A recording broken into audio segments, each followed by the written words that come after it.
नमस्कार साथियों, सोच कर देखिए चारों तरफ बादल छाए हुए हैं, मूसलाधार बारिश हो रही है चारों ओर। करोड़ों लोग दोस्तों एक स्थान से दूसरे स्थान पर आ जा रहे हैं। दोस्तों वो कौन सी ऐसी परिस्थितियां रहीं जिसने ये डिसाइड किया कि 15 अगस्त को ही भारत को आज़ादी मिलनी चाहिए। 15 अगस्त 1947 को हम भारत को आज़ाद करेंगे। अंग्रेजों ने ये डेट क्यों डिसाइड करी? दोस्तों उस टाइम 15 अगस्त यानी कि 14 अगस्त की रात का 12 बजे के बाद का जो समय था दोस्तों, रात का जो वो मंजर था, संविधान सभा के लोग एक हॉल में बैठे हुए थे। वहां का परिदृश्य दोस्तों क्या था, क्या क्या परिस्थितियां हो रही थी, किस तरह की बातें चल रही थी, क्या क्या चीजें हुई। आप दोस्तों इस वीडियो को पूरा सुनो, आपको खुद एक ऐसी अनुभूति होगी, एक देशभक्ति की आपके अंदर भावना आएगी कि हमारे जो स्वतंत्रता सेनानी थे, जो क्रांतिकारी थे, जो हमारे उस टाइम के राजनीतिक लोग थे, उन्होंने किन किन परिस्थितियों से हमें देश को हमारे आजाद कराया, और आजाद कराने के बाद वो जो सफलता का दिन था वो कैसा था, वो रात कैसी थी। दोस्तों आप इसको सुनिएगा, आपको वास्तव में बहुत मजा आएगा। सबसे पहले मैं आपको बताता हूं कि 15 अगस्त क्यों डिसाइड किया गया। दोस्तों उस टाइम पे हमारे जो गवर्नर जनरल थे लॉर्ड माउंटबेटन थे। एक्चुअली में हुआ क्या था कि जो जापान का क्षेत्र था वहां पे वो पहले जो है एक सेना के प्रमुख के रूप में वहां पर थे। तो 15 अगस्त के दिन दोस्तों जापान ने इनके सामने समर्पण किया था, ब्रिटेन के सामने आत्मसमर्पण किया था। तो लॉर्ड माउंटबेटन चाहते थे कि हम इस डेट को एक यादगार डेट के रूप में बनाना चाहते हैं। तो इस वजह से उन्होंने डिसाइड किया कि हम 15 अगस्त के दिन भारत को आज़ादी देंगे। तो ये डेट उन्होंने डिसाइड कर दी। लेकिन दोस्तों हमारी जो प्राकृतिक स्थितियां होती हैं इस समय, यानी कि मानसून जून में एंट्री ले लेता है, चारों तरफ कैसी हरियाली हो रही होती है, धान और गेहूं ये सारी फसलें उग रही होती हैं। लेकिन आप सोच कर देखिए दोस्तों, सब लोग एक छोड़ के भाग रहे थे। कुछ पाकिस्तान जा रहे थे, कुछ यहाँ आ रहे थे। मतलब उस टाइम का परिदृश्य आप सोच के देखेंगे तो आपके रूहें खड़े हो जाएंगे कि किस तरह का था। दोस्तों सबसे अच्छी बात रही कि सब चीज़ काफ़ी अच्छे से मैनेज किया गया। तो उन्होंने ये डेट इस वजह से डिसाइड करी थी कि जापान ने जो आत्मसमर्पण किया है तो हम उसे एक यादगार के रूप में मना सकें। इस वजह से उन्होंने कहा कि हम भारत को 15 अगस्त को ही आज़ादी देंगे, 15 अगस्त 1947 को आज़ादी देंगे। जबकि ब्रिटेन के जो उस टाइम के प्रधानमंत्री थे उन्होंने ये घोषणा की थी कि जून 1948 में हम भारत को आज़ाद कर देंगे। लेकिन लॉर्ड माउंटबेटन ने कहा कि नहीं, हम उससे पहले ही 15 अगस्त में कर देंगे, और हमको आज़ादी चाहिए थी तो हमें भी कोई दिक्कत नहीं थी, आप चाहे जितनी जल्दी दें। हम तो यही चाह रहे थे कि आप लोग यहाँ से जाएं और हम लोग स्वतंत्र रूप से अपना शासन यहाँ पर करें। तो ये डेट डिसाइड हो गई।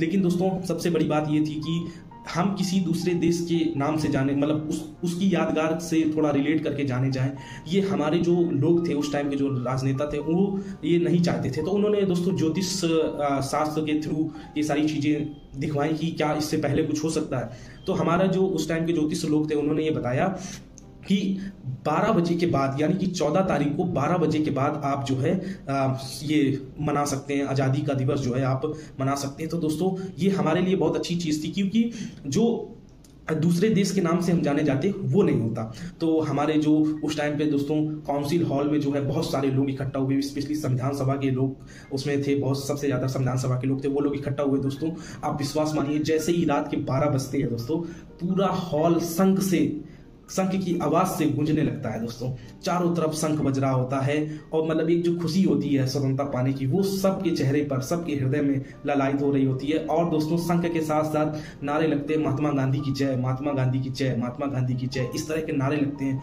अब सोच के देखिए चारों तरफ हॉल जो है बंद है और महात्मा गांधी की जय और स्वतंत्रता पाने की खुशी सबके अंदर हो, ये पूरा परिदृश्य दोस्तों घूम रहा था। आप एक बात पर आश्चर्य करें कि महात्मा गांधी की जय हो रही थी, लेकिन महात्मा गांधी कहाँ थे?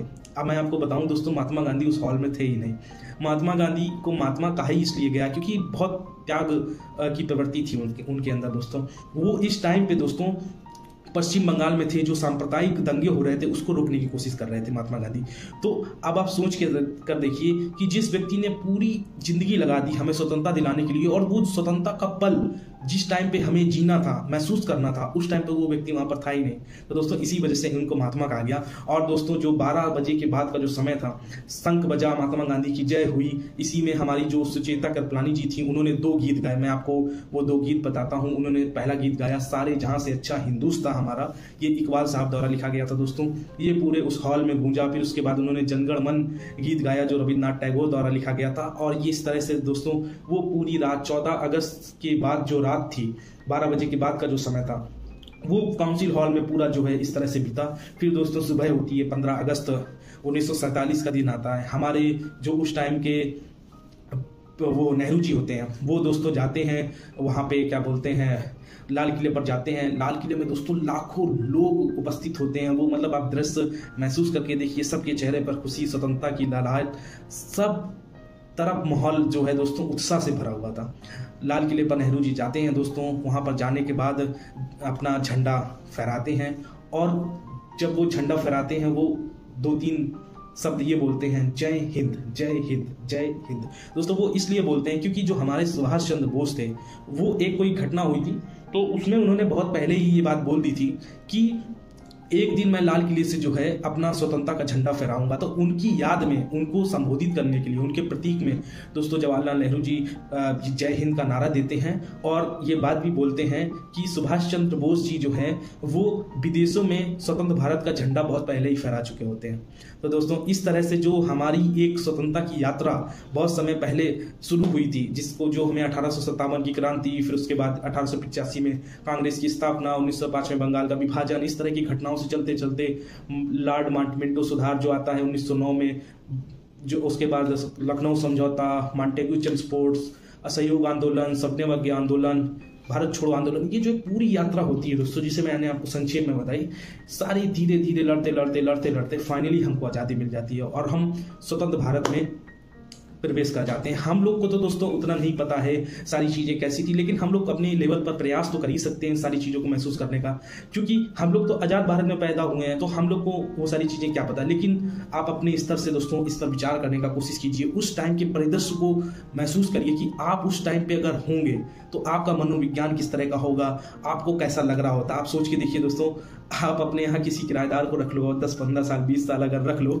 तो दोस्तों वो हक जमाने लगता है, और हमें उसे हटाने में जो है एड़ी चोटी का बल लगाना पड़ जाता है कि यार अब हम इसको हटाएं कैसे, कानूनी रूप से, सब रूप से हमारे ऊपर जो है ये शासन कर सकता है। तो अब जो है इस तरह से जो अंग्रेज़ों ने हमारे ऊपर हमें जो कैप्चर किया था अपनी चालबाजी से, उससे हमें आज़ादी मिली थी।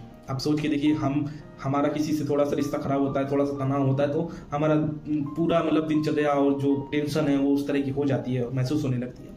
और आप सोच के देखिए, कोई दूसरा पता भी ना हो कि ये जाएगा कि नहीं जाएगा, उस तरह की सत्ता स्थापित हो हमारे ऊपर, तो सोच के देखिए उस टाइम की मनोस्थिति कैसे होगी। तो स्वतंत्रता दिवस की दोस्तों आप सभी को बहुत बहुत शुभकामनाएं। नमस्कार साथियों।